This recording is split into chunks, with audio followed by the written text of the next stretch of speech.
Hi guys, I hope you're doing really well and practicing self-care. I hope that you are getting plenty of exercise. I hope you're drinking lots of water, eating healthy foods, and really trying to keep the focus on yourself and your healing.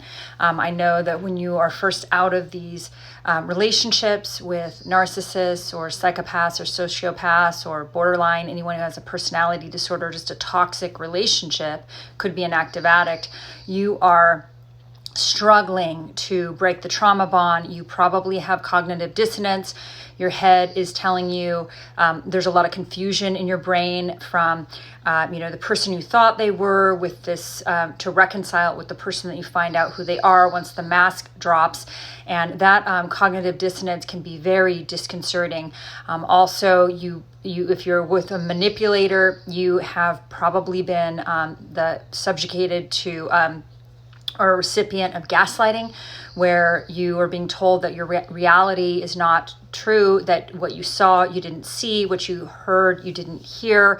And that kind of gaslighting is very difficult for your brain. It makes you you second guess yourself, you don't trust yourself, you tend to put their word at a greater value than your own judgment. That's all very common when you're in a trauma bond and when you've been in a toxic relationship.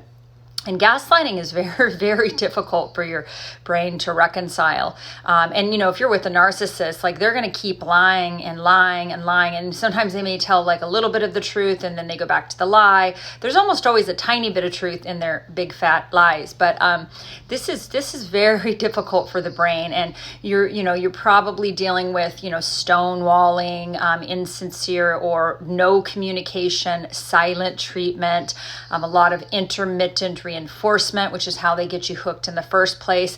You're just dealing with a lot of this baggage and the ramifications of what it has done to your mind. And I do know that for me and for a lot of people in this community and a lot of the psychologists and a lot of the experts on narcissistic abuse will really strongly reiterate that no contact is the way for you to start the healing process. Yes, some people might be able to do some healing in the context of limited contact or gray rocking, but in general, I really believe that you have to look at it like a toxic relationship is like an addiction. In order to stop the addiction to, say, alcohol, if you have an alcohol addiction, you have to have, abstinence, right? To really start to heal. So I sort of look at it like, the narcissist in your life or that toxic relationship, that codependent and mesh, narcissistic, codependent, toxic relationship is crack cocaine. And you've got to, one day at a time, avoid it. What I'm going to talk about a little bit more in this video is, yes, no contact, start to break that trauma bond, get the focus back on yourself and off of the external. And then really start honing in on healthy boundaries. And, what are healthy boundaries? I've done some videos on this. We've talked about it, but I'm just going to go over it again a little bit. Boundaries are, the limits. They're limits of love or limits of behaviors that you will tolerate in your life. And there can be internal boundaries, which is the boundaries you have with yourself. And there can be external boundaries, which is the boundaries that you have with the outside world. So boundaries in general are, I'm no longer going to tolerate disrespect, abusive or hurtful behaviors. And, stonewalling, silent treatment, lies of omission, gaslighting, those are abusive behaviors. They may not be overtly abusive with yelling and punching and screaming, but they are, manipulation is a form of abuse. Part of boundary setting is learning how to be brave enough to say how you feel, even when people don't like it, even if you run the risk of losing the relationship because you set healthy boundaries. Healthy boundary setting is learning how to speak our truth, and we stop agreeing to behaviors that are not self-honoring or not respectful for ourselves. We learn to let our yes mean yes and our no mean no. we're ready to start looking at our motivations. Like, why am I saying yes when I really mean no? Am I afraid that this person is going to exit the relationship? Am I afraid of abandonment? Am I afraid if I send my true self and I'm honest and I have integrity with myself, is this person going to leave because they're not going to tolerate it? And yes, sometimes if you're dealing with a toxic person and you set boundaries, they may leave. And awesome, because the people that are respectful of boundaries and that are kind and wish you well and have true emotional connection to you, the people that are healthy are going to respect your boundaries. They want you to be able to be yourself, right? And to tell the truth and to live in integrity. Yes, a narcissist is not going to like boundaries. They hate them. They have really bad boundaries themselves. So they're very bad at respecting other people's boundaries, right?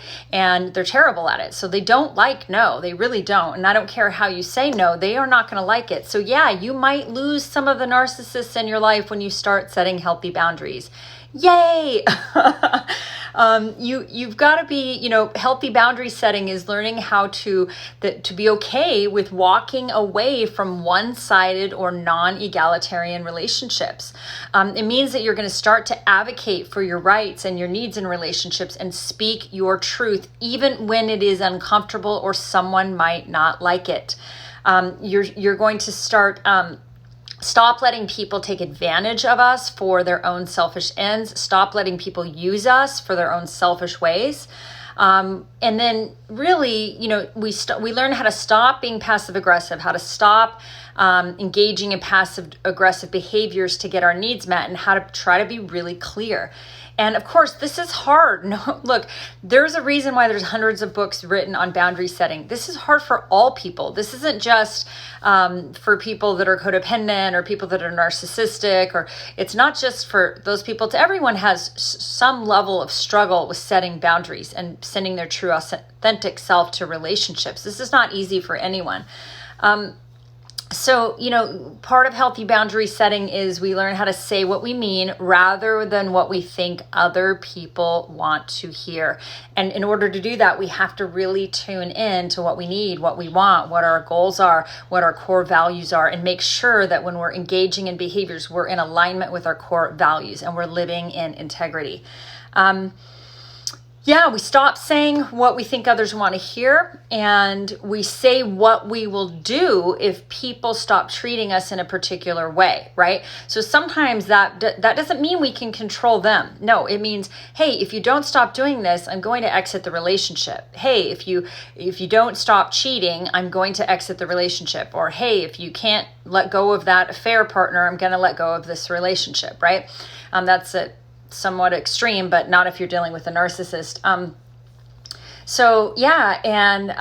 We also, boundaries are also how much we are willing to give, how much we are willing to give in relationships, and what we're willing to give, and what we're willing to compromise and sacrifice on. What we will and will not tolerate in relationships, that's very important. I'm going to go over the 6-step boundary setting guideline. I'm going to use the example of infidelity in a relationship. So 1, know what your boundary is. If you are a monogamous person and you're in a romantic relationship and you want to be monogamous and have them be monogamous, that could be a boundary. Like, I'm monogamous. If I'm going to be in a romantic relationship with you, it's a monogamous relationship where we only have sex with each other. We don't have sex with other people outside of the relationship, nor do we develop emotional affairs with other people outside of the relationship. All of my sexual and romantic sort of energy is going to this relationship, and I want for your sexual and romantic energy to go towards this relationship. So that would be one person's boundary. Another person might be into polyandry, and they may have a whole different set of boundaries, but in this case, that could be a boundary. So know what your boundary is. State your boundary. Explain to the person, hey, in this romantic relationship that I'm going to engage with you, I require physical and emotional monogamy. And that means we only have sex with each other and we don't have sex outside of the relationship, and we don't develop emotional romantic affairs with other people outside of the relationship, right? And there could be some gray area to work out in terms of what do we define as an emotional romantic affair. But let's not go down that rabbit hole right now. Just know what your boundary is, state your boundary. Then have them tell you back what they heard. Hey, what did you hear? What did you hear that I said? You said that if we're going to be in a monogamous romantic relationship together, we only have sex with each other, we don't have sex with other people outside, and we don't develop emotional romantic affairs. Great. You have some dialogue around that. Make sure that they are picking up what you are throwing down. So get some feedback. And then the fourth step is, and if this boundary is violated, here's my consequence. Consequence could be, I'm going to exit this relationship. If you want a lighter consequence, you could say we'll go to couples therapy and you'll go to individual therapy, and you'll stop at that point having sex with other people, or whatever your boundary is. For me, it's a deal killer. So I would say I will exit this relationship, and then hold the boundary, right? And then if the boundary is violated, step 6, then do what you said you were going to do. Exit the relationship. Now that's an example of a very, sort of clearly defined, big boundary in relationships. There's many others that are more subtle and that are like lower consequence, right? But this is all about figuring out what your core values are and making sure that when you're in relationship with others, that you are in alignment with your own integrity and they are respecting your boundaries. And if they can't respect your boundaries, then maybe that's not an appropriate person for you to be in relationship with. So that's just an example of getting to some really healthy boundaries when it comes to dealing with people, and not just narcissists, anyone. It's so important that we really, really get down to the root of, what are our boundaries? What are the behaviors we will or will not tolerate in relationships? And you just have to know that boundaries require a lot of hard work. If we come from dysfunctional families, this is not an easy thing to do. It might be terrifying when we first start learning how to set boundaries. We might feel guilty, we might feel bad, especially if we have the fawn response, fight, flight, freeze, fawn, the codependent response, where we are used to putting our needs, wants, desires below somebody else and putting what they want above us. And we're used to accommodating and saying yes when we really mean no. If we have this pattern of behavior, because remember, codependence is not in the DSM, it is not classified as a mental illness. It is a pattern of behaviors that you learn probably as a child based on the trauma from your family, and it can be unlearned. The cure for codependence, I believe, is learning really clean, healthy boundaries and getting very comfortable with setting them and not letting others violate your boundaries over and over again.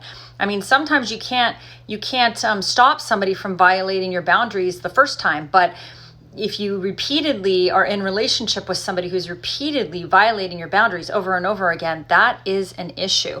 So this is just a little sort of snapshot on, some ways to look at boundaries, a healthier way to sort of approach relationships.